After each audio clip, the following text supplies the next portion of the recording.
Where did it all begin? Why are we here? Who are we? Where do we come from? What does it all mean? Let's try to have a little fun today. So I'm going to talk about electric cars. This is a Hemmings article, and if you don't know who Hemmings is, well, their opinion is as official as it gets for automotive everything, basically.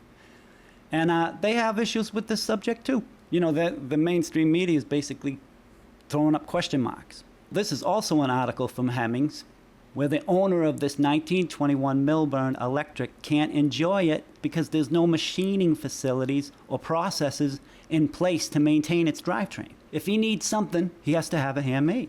Now, I'm really surprised that Hemmings let this fact go unchallenged. It's not their MO to just leave tech talk on the floor like that.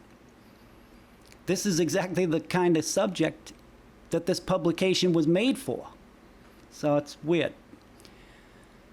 I bring this up because I want folks to understand the extent of mechanical drawing, logistics, tooling, manufacturing technology that's required of all this stuff that I'm going to talk about.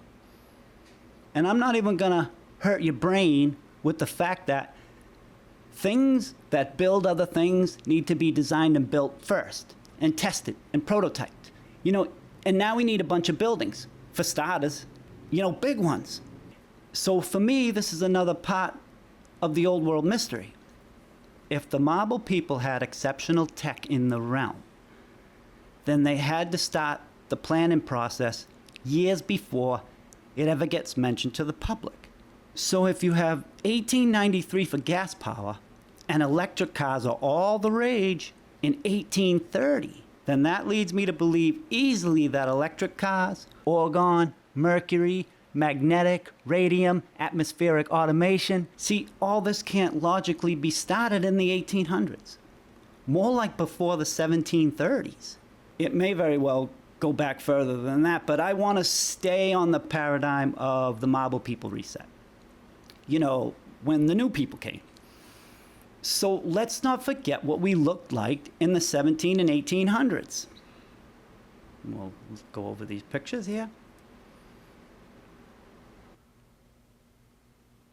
I also want to mention that there are no articles that I can find that give me any indication of this tech being tested, blueprinted, or even a building facility. All the history includes is patent feuding and spying with a circle of people, including Edison and his wife. Sometimes you think you're recording and you're not. Okay, so we're gonna go down the old, what's that called? So we're going to go into some history about this, and first, I want to go down this path real quick. Charles Grafton Page, an expert inventor of everything. Go check out his wiki. You won't believe it. The narrative tells us that this guy Page was the first one to test an electric train in America from Washington, D.C. to Baltimore. And this supposedly went down in 1851. But I can't get any solid information on what stations he left from or went to for this historical event, right? Even from the most official historical websites. I want to bring this up because I researched this for 2 days, and like most of the history, the story is so obfuscated. First, it's claimed that it's the first successful electric train round trip. Then, it's 39 minutes into the voyage where Page and his mechanic are Mickey Mouse in the contraption for most of the trip. But I can't get a beat on whether this is on the return trip or 39 minutes into the original trip. Then we go into this. It's an utter disaster because the electrical problems in his batteries were junk. So much so that his passengers were suffocating from nitric acid fumes. I mean, what? Believe it or not, it gets even more ridiculous. Check this out. The passengers on the trip were praising the train for what a wonderful invention it was. Was that before or after they were treated for nitric acid poisoning, right? You gotta ask yourself, what is going on here? The thing is, he got a grant from the government to do this because his batteries were a top-notch invention. Again, we have this three-stage story, so that it's always true, no matter which angle you want to believe or retell it. So, of course, before the electric car, there was the electric bicycle. Makes sense. So the first official electric trike from Trouveau in 1881, Paris. So real quick, let's check out Trouveau. You know, he changes a lot. The mainstream media doesn't seem to be able to pin down what Trouveau actually looks like. Anyway, in case you don't know, he invented lights for clothing. I don't know. This guy, you know, he's a genius. He could make steam engines out of match tins. And he also is the inventor of the lightsaber. Yep. Okay, let's move on. 1882, Ayrton and Perry. Their electronic tricycle. This is France. So around the same time, we have this Persian car maker, Charles Juntot. Supposedly, this one was a piece of junk. I don't know. The whole story about his trike is convoluted, so we're just going to move on. Then 1887, we got Magnus Volk and his dog cart. And of course, the information about which one of these trikes were rechargeable depends on where you find the research. But this one could go 9 miles, and this Volk guy is London. Then we have Andrew Reicher, the first American, followed with his electric vehicle. Now, he was just a kid when he started playing with electrical engineering in a barn. Now look at this picture. Do you really think he manufactured that in a barn? Assembled out of a Sears catalog, yeah. But manufactured? Raises questions. My personal opinion about these trikes is that they aren't incredible electric inventions from great minds. This was normal engineering skills for most males at the time. Rechargeable batteries were probably around for aeons by the time the 1700s rolled around. All you have to do is secure the battery to something like what you see in this picture. Go to the bike shop, get a couple more gears, basically how us kids used to make go-karts back when junkyards were still a thing. And by the way, the fence in the background has the same manufacturing requirements and logistics as the bike. And how about that building back there? Where are we? What are we looking at, the future? We live in the past, not these people. And if you're common to these kind of videos, then you know what I'm saying. You know, the way I see it, this is common folk transportation. But they give us this narrative about primitive tech for these buggies. All of these contraptions are not low tech. They have stamped metal or steel tubing welded together, and those spoke wheels aren't wood. Do you think these guys were building these one-off in their barn? No, there was an industry building the parts, including the incredible battery tech that got reset along with the realm. I think the dates are obfuscated about when these buggies were popular, and I don't think this time frame is the marble people. I don't trust dates on pictures. So now we're going to move on to actual electric cars. A little history. Robert Anderson, his electric car in 1832, it's a heap. Okay, that's what they want us to go with. It's a primary cell, and this contraption is literally strapped to a horse and carriage, without the horse, of course. And nothing else is really written about him or his invention, right? That's all you get. So we got another guy. His name is William Morrison. He's wealthy and educated. He's a Scotsman. He finds his way into Des Moines, Iowa, and he's credited for improving battery storage. The rest of this is straight out of the mainstream, okay? This inspired a marketing campaign to build something that would bring attention to his improved battery technology, using a local company's horse-drawn buggy for the body and help from a few buddies in his secret laboratory. In 1887, the electric car was born. Hopefully, Willie bought the pizza and the beer. His claim is that he had no interest in pursuing or dealing with electric automobiles. William only wanted to sell his new battery technology. I went hunting for this guy's battery company. It's confusing because he doesn't have a battery company and he doesn't have an electric car company, but he's known for making the best battery in the United States. And this picture here is not Morrison's car. I have no idea why the Iowa History put this picture in this article. These two things have nothing to do with each other. This picture here is a gas engine, not an electric vehicle, and it's a different guy. You know, it's a different invention. What? I'm talking into the mic. So this is the address of the supposed business that he had underneath a jewelry store. Place is called Lombard, and there's a partner of this jewelry store named Marquardt on 5th Avenue in Iowa. Problem is, when I searched this jewelry store, you know, I did it twice. I wanted to find the address of Lombard and the history. Both times that I looked for this, it tried to change the spelling of Lombard. And these are all the buildings that came up about jewelers in Iowa. There's some beautiful buildings here in their old world, but this isn't what I'm looking for. You know, it's just not here. Here's the history for Marquardt. The interesting thing about this is Google wants to redact Iowa from all these searches. So, I don't know, you know. Where this guy was doing his secret work is completely obfuscated, right? As usual. 1, 2, 3. So there are 0 images of Morrison's vehicle in motion because if there were, the spokes would be blurry like they are in this photo. This image isn't his contraption, and quite frankly, it bothers me that 99% of the electric vehicles found in the Oracle search aren't moving either. That leads us to speculate on another conspiracy. Is this superior photography equipment? Mysteries of the realm, right? Anyway, we can't be getting into that right now. And of course, you can go to YouTube and find a handful of videos of the other race or entities who are allowed to use or hold this technology hostage.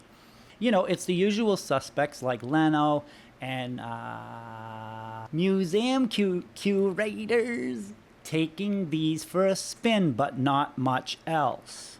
I knew I'd have trouble with this. Just like the old world paintings video that I did. This kind of technology is not for the marble people to survey. The one thing we do have is this. Now, correct me if I'm wrong, all you mechanics out there, but there's a reason why you chalk wheels, right? Yeah, so something doesn't roll freely. That's what we have right here. Images of the electric cars in general are staged on a level surface. This one is on a bit of an incline. Whoever took this photograph doesn't want it to go anywhere, because if it did, it would go straight into this muck, and they wouldn't be able to get it out, because it wasn't meant to be used in this crap. And I doubt it even runs. I'm wondering if this tech is more than just simply electric cars. Maybe it has more to do with the way the energies in the cities were distributed or delivered, you know, to the trams, to the vessels, to the underground transports, to the factories, the hospitals, the homes, whatever the churches originally were, and these so-called electric cars. I'm pontificating that by the time this photo was taken, destruction of certain infrastructures has already taken place by the inheritors. With that being done, it renders most of the previous society's inventions inoperable. Maybe one of the reasons we can't figure out what the cannons are. I'm just speculating, but why don't they just power this thing up and turn on the brake? The brake is right here. Maybe they don't know how, or maybe they made sure they couldn't. Maybe. Now, of course, my mind starts to spin. My inquisitive mechanical mind questions what this contraption is contrived of. Forged steel or aluminum, cast or wrought iron, carbon, chromium. See, a society needs modernistic materials to make stuff like this. Question is, how long ago was this? Wooden wheels wouldn't last long due to warping going from wet to dry constantly. See, they would eventually snap, not gradually. They would just collapse at some point. Even forged steel has a tendency to corrode, especially if it's covered in sludge like this every time it's driven. So either the reset was recent, or this whole jalopy is an engineering marvel that can withstand aeons of time. I understand that most people don't realize what kind of industry is needed to have a thing like this, or most of the stuff from the old world. And just off the top of my head, you know, I could think, Magnaflux technology, okay? See, the thing is, I want to address the type of person who might have stumbled on these videos or topics, mine or other channels. I recognize that a lot of times us old world scrutinizers sound completely bonkers, right? But some of the people who make this content are not being theoretical when they use terms like something's off and it doesn't fit the narrative or it just doesn't add up. Some of the creators actually work in industries where they found out that certain questions can't be answered by mentors or experts, and they actually have the scars from experience. So at this point, one can't, well, I can't just go, oh, I believe something that isn't logical. When one works in a dangerous environment, you don't go into it hypothetically. The same skill that keeps you from getting maimed is the same skill that forms some of your hard and fast rules that can't be bent. I think it's important to give our welders, mechanics, masons, bricklayers, carpenters, electricians, landscapers, havocs, plumbers, printers, and sewer workers credit for tearing down some of the ridiculous flipped narratives that have been exposed thus far. So if you're rolling your eyes right now at this type of mentality, you might want to go find something else to do, because you're only going to get more of the same here at Mysteries of the Realm. So the claim is that Morrison's car was bought by the American Battery Company of Chicago. But I thought he had a battery company. You know, it's confusing. So the American Battery Company exhibited Morrison's car at the 1893 Chicago World's Fair. That's what Hemmings claims. And this is right from Hemmings' article. Exhibited at the fair, the first gasoline-powered Delmar-Benz automobile on public display in the United States, and an electric from Des Moines-based William Morrison. Curiously, neither merited a mention in the Expo's program that they gave out to people, you know, so you could go see each exhibit. So I went searching for an image or an article about the American Battery Company and Morrison's car being displayed at the Transportation Building or the Electric Building at the fair. And you can guess by now, there is no sign of his invention on display anywhere at this fair. I don't know. Do these things exist? What's going on? Oh yeah, and this is disturbing. For me at least. I find this kind of imagery hard to stomach, to be honest with you. These guys are literally proud to light fire to something that another builder poured his blood, sweat, and tears over, right? You know, what happened to our realm? Where did it all go wrong? What the hell is going on around here? And who the hell are you people? So let's see. Guys, this is the thing. You've been looking at all these pictures with me, right?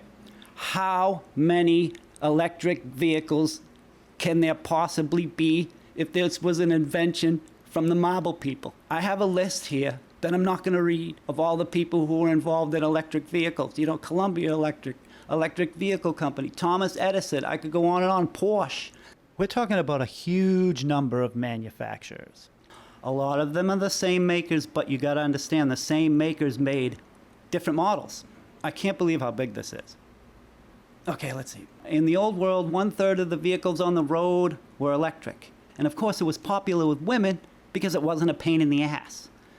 The electric car business was so profitable. Before the turn of the century, one could rent the vehicle from a company. You simply dropped it off at the garage for maintenance when your fare was up. Also, a few city taxi services used only electric power. By 1935, the plug was pulled on the electric propulsion. The electric car industry found themselves priced out of the poor and middle class income brackets, which coincidentally left them zero room to leverage their product. So that was the mainstream take on it, and now of course I'm going to give you mine, right? One of the reasons the electric car was a threat to the inheritor race was because folks would have access to the incredible battery technology across the economic spectrum. It wasn't the car that they were opposed to necessarily. Now that's where my logic stands at the moment anyhow. one of the first electric cars built got sold to an individual, right, who reverse engineered the concept and made it better. And of course, this was a common practice. I won't go off on a thing, but one of the common practices of the old world was to get machinery and duplicate it. The thing about that is you need the technology to actually do that. See, we don't have it. See, the marble people don't have access to true feats of intelligence because our money system is a guillotine of progress. With this in place, we've been cut off from the natural powers that are harnessed under the dome. Let me see if I can explain this a little better. I believe that the previous society, and this is just speculation, but I'm even thinking 1700s. I could change my mind. I don't know, but we have this whole thing with the 1850s and stuff, but something was going on in the 17s and the 16s, and we're just not privy to that information. Anyhow, I'm probably going to go on a big rant. Here goes nothing. The previous society here was mostly free and relaxed to explore all things. Maybe they attended the great schools of knowledge and were taught and encouraged to experiment, build, and produce in general. I don't think they dealt with the monetary system that the marble folks are trapped in. The civilization here at that time, in my opinion, was mechanized. So basic living logistics were handled for everyone. It seems to me a smart society knows giving folks education, morals, and common sense coupled with principles of energy, farming, and physics, and of course the tools to experiment, this society will continue to grow more technological, compassionate, and become more spiritual entities, bringing unfathomable abundance to their society. In turn, most folks will literally be men of renown. I pontificate that folks were also given homesteads furnished with the latest technology, the same instruments or mechanization that they used in school. They got a place to excel once they were done learning. See, they're the opposite of the marble people, and the programmers knew how not to bring a new civilization into this realm. Maybe our reset population started the cycle again. Hence, the people copying each other's inventions and improving them so soon after we showed up. The schools were gone, but the old technology was still laying around everywhere. And of course, if you have a group that gets along, then you have exponential growth. I'm thinking they started using all this stuff strewn about in the realm and copied it. They may have even started moving into the techno homes that were left over, and things got really serious for the programmers. Too much tech at our fingertips, and they knew the humans would quickly get too intelligent to outsmart. Maybe. So at this point, we've had our love of nature, common sense, logic, and compassion squeezed out. And they're still trying to crank that vice down. Anyway, that might all be nonsense, quite frankly, but hopefully you enjoyed it. Okay, now back to the electric car. Battery technology means homegrown power, right? And this leads an individual to independent, reliable, efficient energy for their home, transport, and manufacturing. See, the way I see it is if you have an electric car with amazing battery tech, it was a versatile, powerful, independent energy source. I like to think of these cars as rolling USB technology, and that's a threat. I'll say this, if you have access to power, you don't need a home first. You can bring your power tools wherever you want and build a charging station because you have power, and then start your dwelling. Is this making sense to you? Because this kind of technology, this mobile USB device, it's too free roaming for what the programmers wanted for this realm. I'm going to cut all that together and make it sound like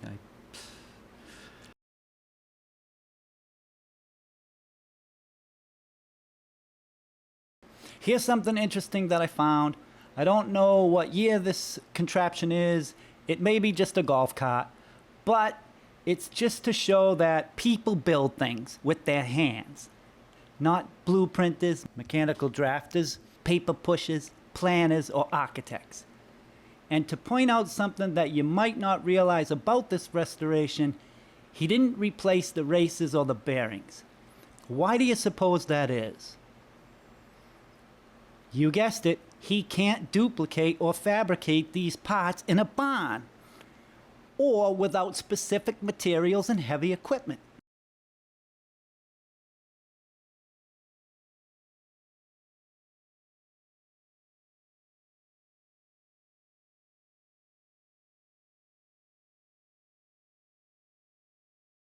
So I'm going to say something that's going to seem completely preposterous. But I want to say that my hunch is that the electric car was here when the inheritors found this part of the realm. And in their true form of what I and this community hypothesizes that they repurpose things, right? Some clues have emerged that the dilapidated electric vehicle was repurposed. My angle is that they stripped down the technology and turned it into the wooden buggy or horse-drawn wagon. I will elaborate on what I consider technology in another video, because for me, I'm not just talking about the powertrains on these cars and trucks. The whole traveling distances with wood, it might be a con job. My inclination right now is that the realm was already in the future, but these entities fabricated the wooden horse and buggy and a whole industry around the smoke and mirrors to distort our perception and the timeline of where did it all begin? Who are we? Where did we come from? And spin us so that we maintain a conjecture that we, the marble people, started from somewhere that never existed. I'm gonna do a video called "There Are No Wooden Wagons on Flat Earth" to explain this excruciating research. You know, I don't have an end for this. Just wanted to make sure that I recorded this and not forget these thoughts. I think I'm just gonna move on with the rest of the video. My opinion is that it's one of those things that they tell you what to see, but then when you look, you see a half-truth. Kind of like when they tell us there's curved water, but then when you go to the beach and look out to the horizon, all you see is a plane. I'm not sold on the idea that these chariots were pulled by horses in totality, right? You know what I'm saying? And it looks to me like folks customized and modified their electric transportation just like us auto enthusiasts do today. Some of these remind me of race cars, right? The whole narrative for me is off about this chariot stuff. I do think, though, horses and wooden wheels were used for some stuff, because obviously there's thousands of pictures, so I'm not going down the road of horse-drawn buggies weren't real. So here we have another mobile technology that got destroyed by the programmers, the Steam Man. Now, the production of steam in this beautiful machine wasn't fossil fuel, coal. Honestly, looking into all this, I think this is a different civilization, because this tech is wicked. Now, the other thing I want to deviate to is the boilerplate robot nonsense. Here's the thing. Most everything you see of him is fabricated, or like a recreation, to keep you off the track of free fuel for transportation. This is the real boilerplate man. He was made to pull a chariot. Look at his stance. He can't be changed from this because that's all he does. So anything that isn't in this stance is fabricated. I've done a lot of looking into this, and until I find something that shows me he was designed for something else, I'm sticking to my conjecture on this. I also think the military used him for some heavy-duty tractor work, because certainly the military took advantage of any free energy source, right? And since they couldn't control all the photos of this thing, because I don't think there's just one model of this guy, you know, they'd prop him up in a bunch of different costumes and postures and basically made an action figure out of him. And don't forget to obfuscate Boilerplate's existence by putting him in a video game as a murderer of a child. Yeah, you can't make this stuff up. You know, I get so very sad for the old world. Then you have this article acting as if this guy has the definitive truth behind the Boilerplate man, because this guy's angle is that he's a fabricated joke of this guy. And again, this is brilliant sleight of hand parlor tricks from the programmers. Were robots used for other things? That depends on your definition of robots. Boilerplate man is supposed to be late 1800s and then he disappeared? That's not that long ago. So companies are making robots and now they don't? It's not likely. And here's some pictures of an electric one. The steam man and then the electric one. Did they go from steam to electric, or did they go from electric to steam, or did, I don't know. Whenever this was happening or however this went down, just like the electric cars and the blimps, this is a huge industry. From the same futuristic society that's not us. I said it before. We live in the past, and the past pictures, that's the future.